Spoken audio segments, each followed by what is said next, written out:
sorcellerie travaille à maintenir les âmes dans les profondeurs. Frère, soeur bien-aimé, il n'y a que Dieu qui peut reconstruire convenablement ta vie. Quand te prêcherai la prospérité, je te dirai que Dieu te bénira. Je te dirai que Dieu fera des grandes choses. Mais je m'arrêterai aussi comme aujourd'hui. Je te dirai, donne ta vie à Jésus, sinon tu iras en enfer.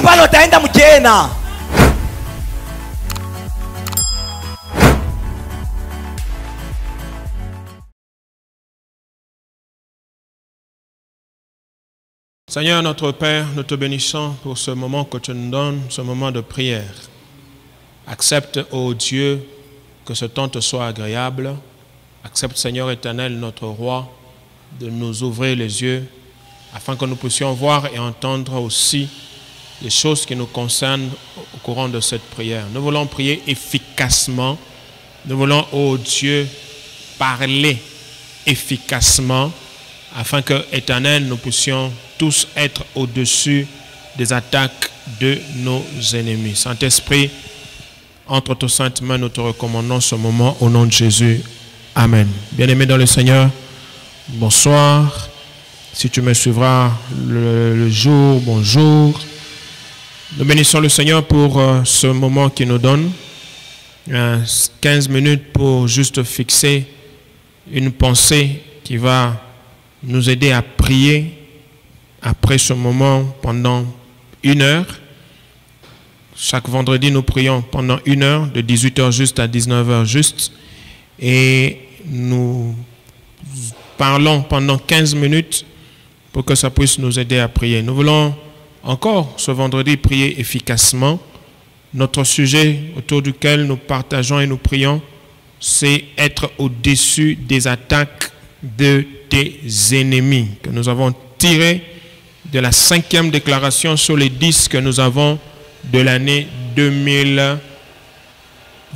Je ne vais pas y revenir. Tu peux suivre les autres vidéos sur notre chaîne YouTube, extension Mireille Kassapa. Tu vas retrouver cela.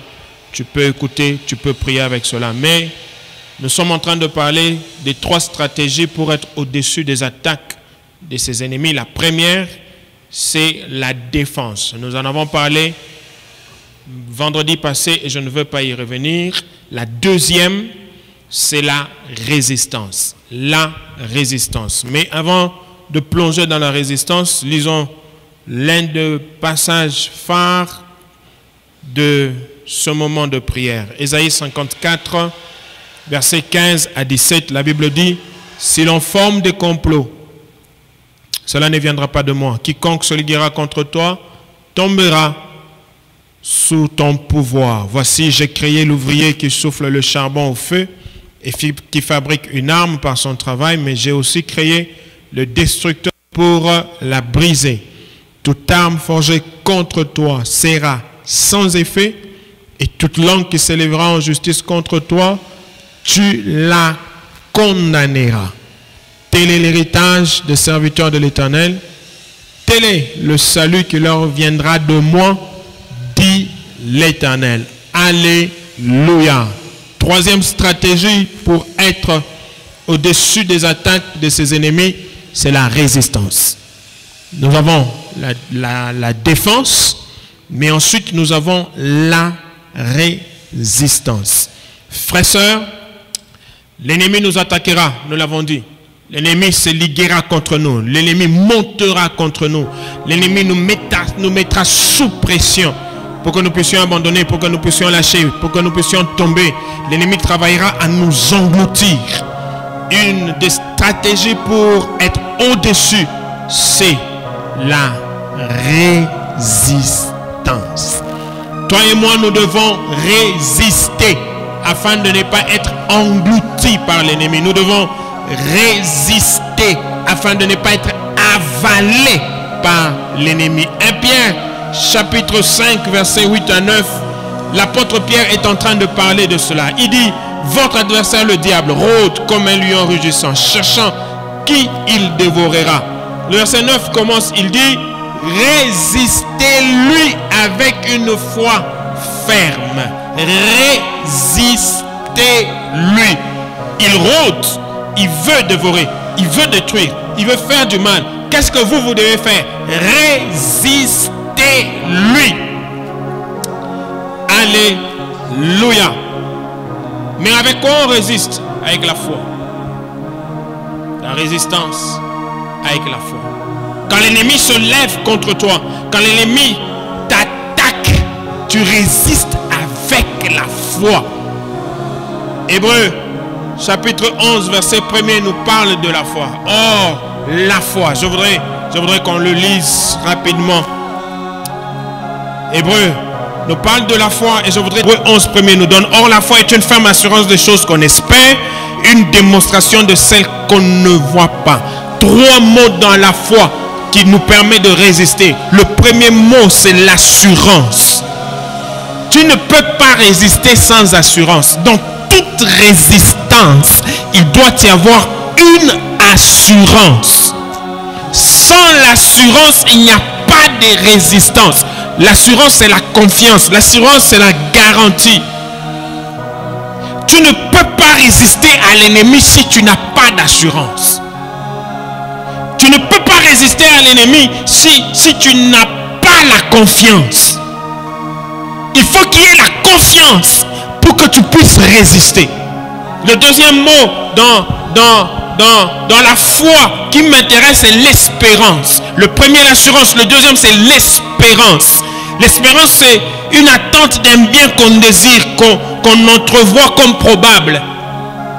Je ne peux pas résister à l'ennemi. Je ne peux pas résister au diable si je n'ai pas d'espérance. Quelle est ton espérance? Est-ce que tu as même une espérance? En Dieu, en Christ, est-ce que tu as une espérance? La Bible dit, Christ en nous, l'espérance de la gloire. Est-ce que cette espérance de la gloire se trouve en toi? Si tu n'as pas d'espérance de la gloire, alors tu ne peux pas résister quand l'ennemi t'attaque. Hébreux chapitre 6 verset 19 compare l'espérance à une encre de l'âme. Une encre, c'est quoi? Une encre, c'est ce dispositif qui se trouve dans les navires. Et ce dispositif dans les navires sert à quoi? Quand le navire est en train d'être basculé de gauche à droite à cause des tempêtes, à cause des vents, qu'est-ce qu'ils font sous les navires? Ils jettent l'encre dans l'eau. Cette encre n'arrête pas la tempête. Cette encre n'arrête pas les vagues. Mais l'encre fait en sorte que le navire puisse résister au milieu de la tempête et au milieu de l'eau. Et c'est ça l'espérance. Quelles que soient les attaques de l'ennemi dans ta vie, garde l'espérance et cette espérance te permet de résister. Alléluia. Premier mot dans la foi, assurance. Deuxième mot, l'espérance. Troisième mot, c'est la démonstration. Quand j'ai la foi, je démontre ma foi. Quelles que soient les attaques de l'ennemi, je ne dois pas m'asseoir et commencer à pleurnicher. Je ne dois pas m'asseoir et commencer à m'inquiéter, à courir dans tous les sens. Non, je démontre. Je fais une démonstration des choses que je ne vois pas, mais des choses dans lesquelles je crois, des choses dans lesquelles j'ai l'espérance. Résistance. Il rôde, mais résiste-lui. Frère, quelles que soient les attaques que tu connais aujourd'hui, résiste au nom de Jésus. Et nous voulons dire, Seigneur, aide-nous à résister. Donne-nous encore la force de résister. Nous croyons, nous avons l'assurance, nous avons l'espérance que ces attaques ne nous engloutissent pas. Dernière stratégie. La première, la défense. La deuxième, la résistance. Et la dernière, c'est l'attaque. Attaquer. Parfois, quand on dit attaquer, dans la plupart des cas, les chrétiens pensent que on exagère. Mais je ne peux pas être au-dessus des attaques de mes ennemis si tout le temps je défends, si tout le temps je résiste sans attaquer. Finalement, il finira par prendre les dessus. Parce que plus je suis sous pression, finalement, je vais craquer. C'est comme ça que dans les stratégies, il y a la défense, il y a la résistance, mais il y a aussi l'attaque. Alléluia.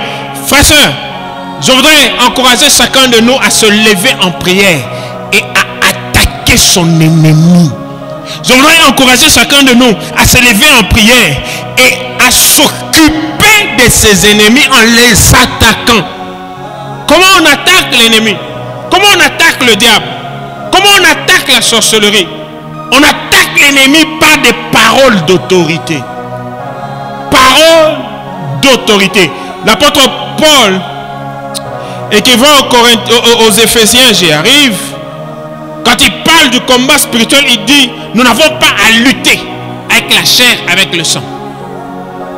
Quand je parle d'attaque, c'est pas qu'on va se donner de coups. Je vais aller trouver le sorcier de ma famille, je commence à le rouer de coups. Ça, c'est pas l'attaque. L'attaque, c'est pas des paroles d'autorité. Marc chapitre 16, verset 17. Jésus est en train de leur dire au revoir, en train de laisser un héritage. Jésus dit ceci: en mon nom, ils chasseront les démons. Qui? Ceux qui auront cru en lui. En mon nom, ils chasseront les démons. On chasse avec quoi? On chasse avec les paroles. Paroles d'autorité. Je me lève, je chasse, je parle avec autorité. Je chasse, je renvoie. Et on chassera quoi? Les démons. Frères et sœurs, à un moment donné dans notre monde, au 21e siècle, le monde de la rationalité, nous voulons trop réfléchir. Nous voulons dire non, mais est-ce que ça c'est pourquoi on voit des démons partout? Non, mais est-ce qu'il faut qu'on voie les esprits partout? Frères, sœurs, sortons de cette rationalité. Le diable travaille derrière beaucoup de gens et il travaille derrière beaucoup de choses. Est-ce que vous pouvez vous imaginer Pierre qui est à côté de Jésus, ils sont en train de marcher, il vient de faire une bonne déclaration et ensuite il dit à Jésus, tu n'iras pas mourir. Jésus regarde Pierre et dit, arrière de moi Satan. Il chasse Satan. Quelqu'un d'autre, scientifiquement on dirait non, mais est-ce qu'il fallait voir le diable dans cette histoire? Pierre n'a donné que son point de vue. Il n'y avait pas de point de vue de Pierre, il y avait le diable. Donc à un moment donné dans la vie, lève-toi, chasse les démons. Les démons peuvent travailler dans ton frère, dans ta soeur. Les démons peuvent utiliser, peuvent pousser tel et tel autre. Les démons peuvent être derrière une situation. Les démons peuvent créer une pauvreté. Les démons peuvent créer une maladie. Les démons peuvent faire beaucoup de choses. Si tu n'attaques pas les démons derrière ces choses-là, c'est toi qui seras englouti. Alors lève-toi par les paroles d'autorité. Chassons les démons. Chasser les démons, c'est pas seulement chasser les démons qui se trouvent dans les êtres humains, c'est aussi chasser les démons qui sont derrière les événements, qui sont derrière les circonstances malheureuses, qui sont derrière les famines, derrière les pauvretés. C'est aussi chasser les démons. Je m'attaque à mon ennemi avec des paroles d'autorité. Quand on dit paroles d'autorité, nous ne supplions pas, nous ordonnons, nous commandons au nom de Jésus de Nazareth. Parole d'autorité, ça ne veut pas non plus dire crier. Tu peux crier, mais tu n'as aucun. Tu peux crier, mais ça ne produit rien. Parole d'autorité, c'est une parole qui est collée à l'autorité du nom de Jésus. Alléluia. C'est le nom de Jésus en fait qui vient donner autorité à la parole qui sort de ta bouche. C'est pourquoi je dis au nom de Jésus, je chasse les démons. Évidemment, les démons sont chassés. Donc, parole d'autorité, c'est une parole collée au nom qui est élevé au-dessus de tout nom. Gloire au Seigneur. Luc chapitre 10, verset 46, Jésus dit, voici, je vous ai donné l'autorité, le pouvoir de marcher sur les serpents, sur le scorpion, sur toute la puissance de l'ennemi et rien ne pourra vous nuire. L'autorité, le pouvoir. Ne reste pas naïf. Ne sois pas naïf. Chasse les démons. Attaque-toi à tes ennemis. Ne sois pas seulement en train de défendre, en train de résister. À un moment donné, tu te lèves et tu chasses et tu attaques. Quelqu'un dit Amen. Nous allons prier une quinzaine de secondes. Et puis je vais te laisser prier pendant 1 heure. Ce soir, je voudrais que tu t'attaques à ton ennemi. Je veux que tu chasses les démons devant toutes les situations qui t'arrivent dans ta vie. Que tu chasses les démons. S'il y a quelqu'un qui te mène une vie dure, tu es un chef qui te mène une vie dure, chasse les démons dans la vie de ce chef-là au nom de Jésus. Allons-y. Prions dans le nom de Jésus. Chassons les démons, chassons les esprits mauvais au nom de Jésus de Nazareth. Père, dans le nom de Jésus, par le pouvoir et l'autorité que tu nous accordes, nous chassons les démons, nous chassons les esprits mauvais qui travaillent à nous attaquer, qui travaillent à nous maintenir en bas, qui travaillent à nous maintenir prisonniers, qui travaillent à nous maintenir esclaves, qui utilisent les temps, les circonstances, qui utilisent les humains pour nous faire du mal. Nous les chassons au nom de Jésus de Nazareth et nous proclamons la victoire dans le nom de Jésus. Nous disons tous Amen. Pendant 1 heure, prie encore avec nous et que Dieu exauce ta prière et que tu vives le résultat de cette prière. Que Dieu te bénisse. Shalom.